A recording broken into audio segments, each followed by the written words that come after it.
한 사람이 예수님을 찾아왔습니다. 그리고는 질문을 합니다.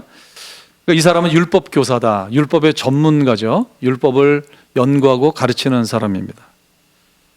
이 사람이 예수님이 율법을 얼마나 아시는지 테스트하기 위해서 질문을 했다. 성경이 그렇게 우리에게 설명해 주고 있죠. 선생님, 내가 무엇을 해야 영생을 얻으리까? 예수님께서 반문하십니다. 율법에 무엇이라 기록되었으며 너는 어떻게 읽느냐? 율법은 어떻게 기록되어 있고 너는 어떻게 이해하고 해석하느냐? 이런 질문이죠. 거기에 대해서 율법사가 대답합니다. 내 마음을 다하며 목숨을 다하며 힘을 다하며 뜻을 다하여 주 너의 하나님을 사랑하고 또한 내 이웃을 내 자신같이 사랑하라 하였나이다. 내 대답이 옳도다. 이를 행하라. 그리하면 살리라. 율법사가 성경 말씀을 제대로 알고 있었어요. 모든 하나님의 말씀은, 모든 계명은 둘로 요약이 되죠. 하나는 하나님 사랑, 또 하나는 이웃 사랑. 십계명도 1부터 4계명은 하나님 사랑, 5부터 10계명은 이웃 사랑. 그런데 이 사람이 또 한 가지 더 예수님께 질문을 합니다. 그러면 내 이웃이 누구입니까? 성경은 왜 그 사람이 질문했는가 친절하게 우리에게 그 이유를 설명해 주고 있습니다. 그가 자기를 옳게 보이려고, 이건 무슨 얘기예요?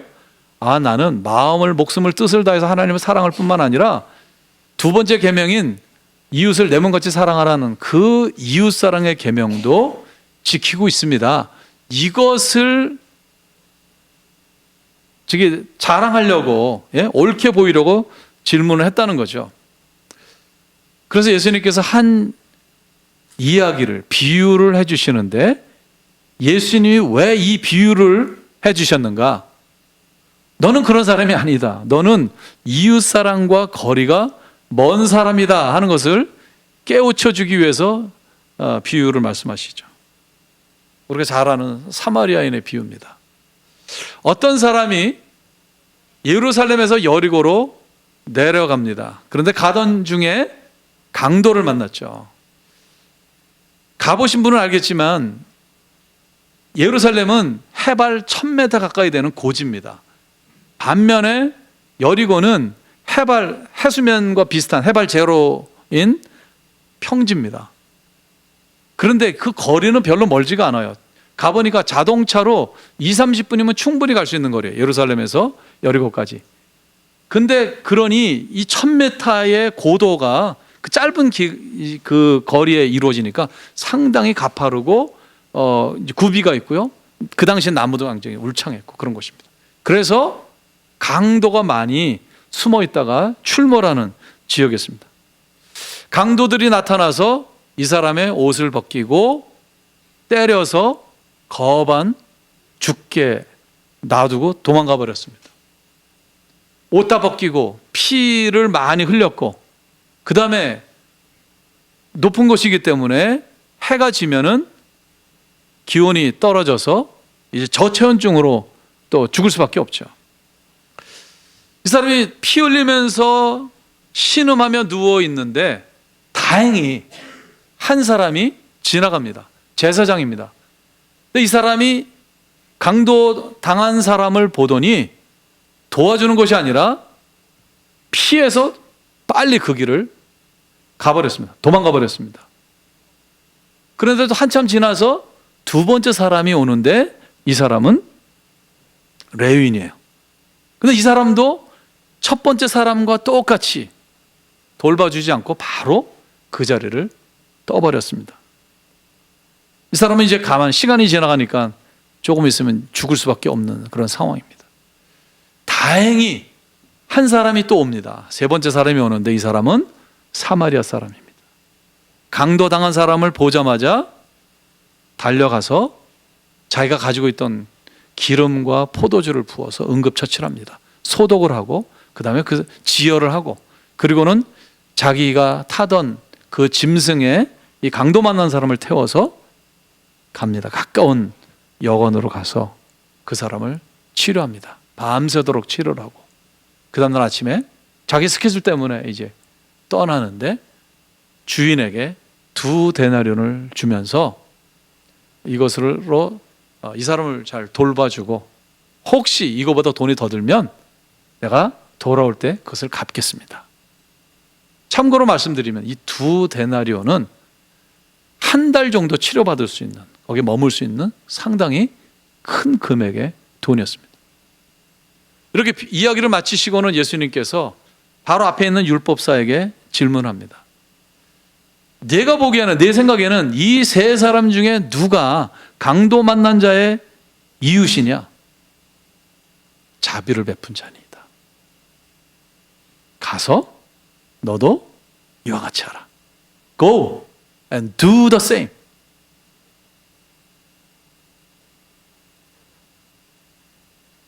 여러분은 이 비유를 통해서 무엇을 배웁니까? 무슨 교훈을 얻습니까? 왜 예수님께서 이 비유를 말씀하셨나요? 나의 이웃이 누구입니까? 라는 율법사의 질문에 너의 이웃은 이런 사람들이다 라는 것을 가르쳐 주기 위해서 비유를 하신 거죠. 왜 율법사가 이런 질문을 했는가 하면 율법사와 이 당시의 유대인들은 이웃의 범위를 유대인으로 한정했습니다. 자기 동족만 이웃이에요. 이방인들은 이웃이 아닙니다. 더군다나 사마리아 사람들은 경멸하는 사람, 개돼지 취급하는 경멸하는 사람들이었습니다. 그런데 예수님께서는 이 이웃의 범위를 넓혀주신 거죠. 모든 사람이 이웃이다. 원수로 생각하는 사람도 이웃이다. 이 지구상에 같이 살고 있는 사람은 다 우리가 사랑을 베풀어야 할 이웃이다. 이것을 가르쳐주는 예수님의 비유입니다. 예수님은 이 비유를 통해서 우리가 깨닫기를 원하는 교훈을 주십니다. 여러 교훈을 주세요. 그러나 저는 여기서 2가지가 아주 강하게 와닿습니다. 첫 번째는 뭐냐면은 예수님께서 행함을 강조하십니다. 행함 있는 믿음을 강조하세요. 율법사가 뭐라고 질문했죠? 내가 무엇을 해야 영생을 얻겠습니까? 여러분, 이 질문은 틀린 질문이잖아요. 이 질문은 맞는 질문입니까? 우리가 무엇을 해서 우리가 선행으로 구원을 받습니까? 아니잖아요. 우리는 오직 믿음으로 구원받잖아요. 내가 어떻게 해야 영생을 얻겠습니까? 이렇게 질문해야죠. 근데 예수님이 너 질문 틀렸어 이렇게 말씀하지 않습니다. 그래, 너는 율법에 뭐라고 쓰여 있고 어떻게 해석하느냐, 어떻게 읽느냐? 마음을 다하고 목숨을 다하고 그렇게 해서 하나님 사랑하고 내 이웃을 내 몸같이 사랑하는 것입니다. 그래, 맞다. 그대로 행하라. 또 행함을 강조하고 계세요. 그대로 행하라. 그럼 네가 살리라. 왜 예수님 그렇게 말씀하세요? 상당히 우리가 혼동을 일으킬 그런 말씀을 하고 계시잖아요. 우리는 믿음으로 구원을 받는데 그거 행하면 네가 목숨을 다하고 힘을 다하고 뜻을 다해서 하나님을 사랑하고 또 이웃을 내 몸처럼 사랑하면 그 행위 때문에 너는 구원을 받을 것이다. 이렇게 말씀하시는 거잖아요. 틀린 거 아니에요? 자, 그리고 비유를 말씀하십니다.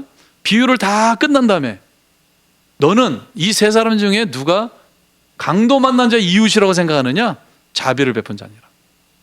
아닙니다. Go and do the same. Do. 그렇게 해라. 사마리아 사람이 한 것처럼 똑같이 해라. 예수님 비유를 통해서 처음부터 끝까지 행함을 강조하고 계세요. doing을 강조하고 계세요. 왜 그러실까요? 예수님이 이 비유를 말씀하실 때 강도 만난 사람은 직업을 밝히지 않습니다. 어떤 사람인지 밝히지 않아요. 어떤 사람이라고 나오고 있어요. 사마리아 사람에 대해서도 직업을 밝히지 않습니다. 신분을 밝히지 않습니다. 어떤 사마리아니. 그런데 첫 번째 사람과 두 번째 사람에 대해서는 그 사람이 어떤 사람인가를 얘기하고 있어요. 첫 번째 사람이 누구예요? 제사장. 왜 제사장이라고 했을까요? 예수님께서는 말씀하실 때 성경은 한 단어도 흘릴 것이 없는 거예요. 왜 제사장이라고 그랬을까요? 제사장은 율법을 사는 사람입니다. 24시간 율법을 기억하고 성전 안에서 율법대로 짐승을 잡고 짐승을 바치고 짐승을 태우고 성전 안에서 진설병을 드러내고 내놓고 철저하게 율법을 알고 율법대로 행하는 사람이에요. 율법에 하나도 어기면 그 자리에서 죽임을 당하는 사람이에요. 율법을 가장 잘 알고 율법대로 사는 사람입니다. 그뿐만 아니라 제사장은 성전에서 제사 드리러 온 사람들한테 율법을 가르치는 일도 했습니다. 자, 그러면 이 율법사처럼 제사장도 가장 큰 두 개 계명, 영생 얻기 위해서는 하나님을 사랑하고 이웃을 사랑해야 된다는 이 율법의 가르침을, 이 율법의 핵심을 몰랐을까요? 아니죠. 율법사처럼 알고 그것을 백성들에게 가르쳤던 사람이에요. 그러면 이제 가다가 강도 만나서 죽어가는 사람을 만났을 때 어떻게 하는 것이 평소에 자기가 올바른 믿음이라고 알고 있는 내용입니까? 가르쳤던 내용입니까? 내 몸처럼 사랑하는 것이잖아요. 강도 만나서 죽어가는 사람을 사마리아 사람이 한 것처럼 하는 것, 그것이 내 몸처럼 강도 만난 사람을 사랑하는 일이잖아요. 근데 그 사람이 안 했다는 거죠. 예수님이 그 비유를 통해서 말씀하시는 것은 그것을 잘 아는 제사장은 그냥 지나갔다. 두 번째, 누구예요? 레위인. 이것도 밝히고 있어요. 레위인은 뭐 하는 사람들이에요? 12지파 가운데 성별된 지파예요. 특별히 구별해서 성전 일을, 하나님 일을 하도록, 그 일만 하도록 했던 사람들입니다. 이 사람들도 마찬가지로 율법을 가장 잘 알고 율법을 앞장서서 행하는 지파의 사람들이었습니다. 이 사람들은 잘 알고 있는 사람이었는데 이 사람 역시 그냥 도망갔다는 거죠. 무엇에 반한 행동이었어요? 자신이 옳다고 믿는 믿음과 반한 행동이었다는 거죠. 행함이 없는 믿음은 무슨 믿음이라고요? 죽은 믿음. 죽은 믿음이 믿음이에요? 죽은 믿음 가지고 우리가 구원을 받습니까? 죽은 믿음이 우리를 영생에 이르게 할 수 있습니까? 아니지요. 그러니까 전혀 예수님의 가르침은, 예수님의 말씀은 우리의 신앙과 배치되는 말씀이 아니라는 사실이에요. 내가 믿음 있다고 하는데 이웃 사랑을 해야 한다고 알고 있지만 알고 있는 그 믿음이 행동으로 그대로 자연스럽게 나오지 않으면 그 믿음은 아니다 하는 거죠.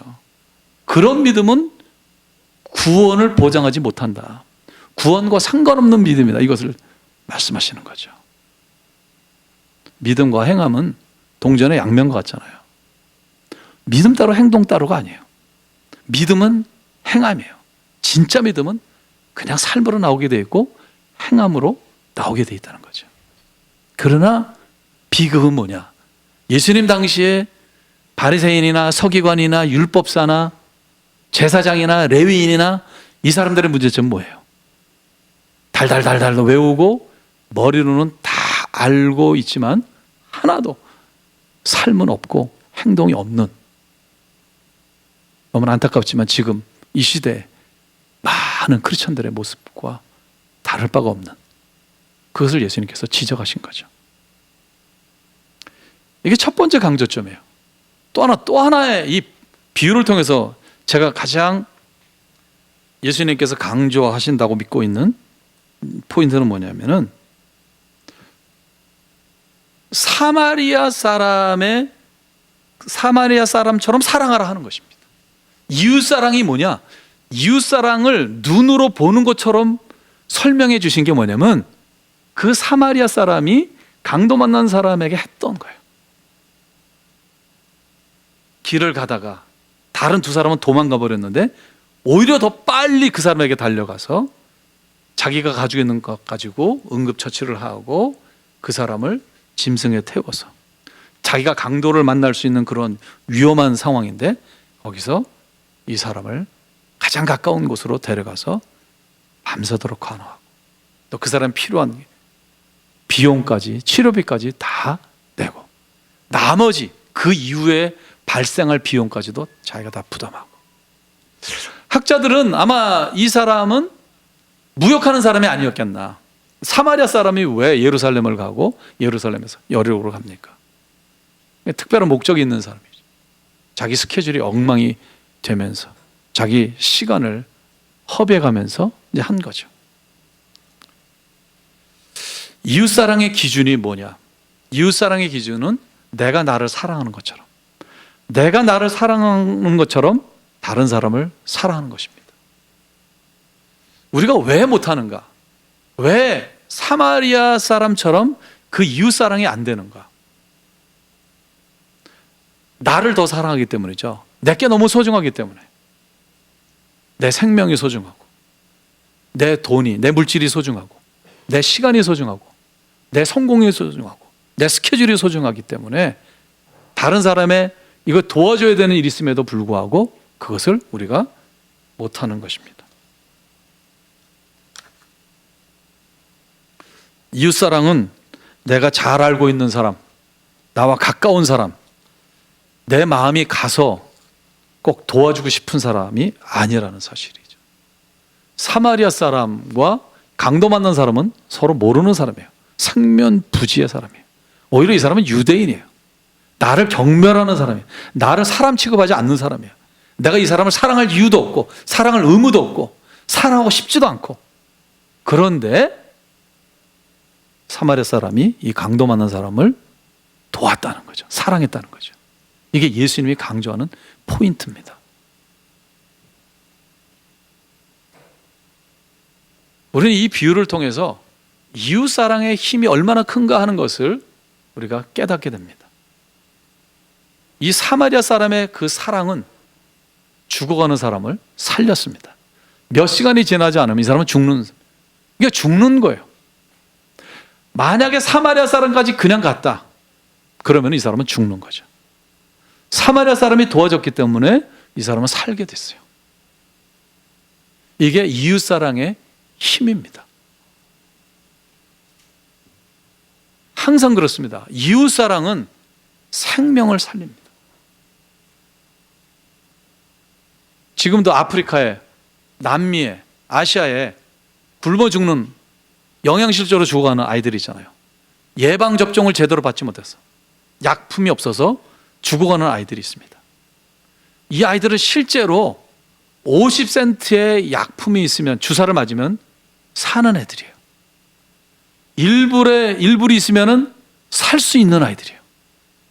그래서 우리가 그렇게 돕는 거 아닙니까? 10불씩, 20불씩, 30불씩, 50불씩 도우면 내가 가본 적도 없고 내가 본 적도 없는 아이들이지만 내가 보낸 10불로 몇 명의 아이들을 살리는 거예요.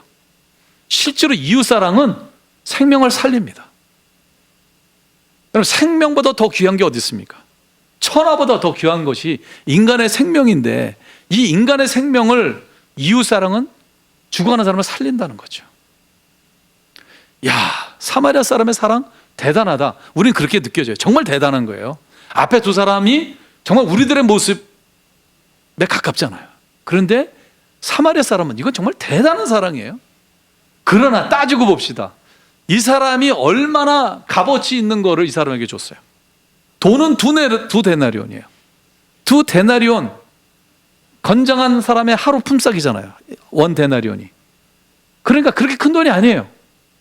그럼 그 사람의 위험을 좀 무릅썼지만 괜찮았어요. 두 번째는 이 사람의 소중한 시간이에요.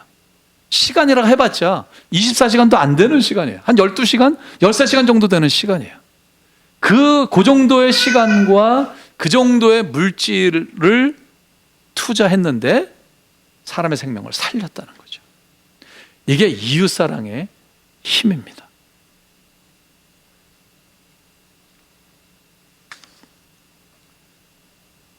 하나님께서는 그렇기 때문에 이웃들 가운데 이렇게 강도 만난 사람처럼 위급한 상황에 다른 사람이 도와주지 않으면 인생을 제대로 살아갈 수 없는 사람들을 우선적으로 사랑하라 라는 명령을 주셨어요. 그게 뭐죠? 구약 성경에 계속 반복돼서 나오는 고아와 과부와 나그네와 가난한 자. 과부와 고아와 나그네와 가난한 자.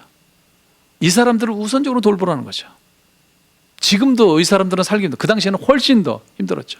남이 도와주지 않으면 살아갈 수 없는 사람들이에요. 이 사람들을 우선적으로 하라는 거죠. 이 비유를 통해서 주님은 우리에게 강도 만난 자들을 살리라는 거죠. 강도 만난 자를 사마리아 사람처럼 도와주라는 거예요.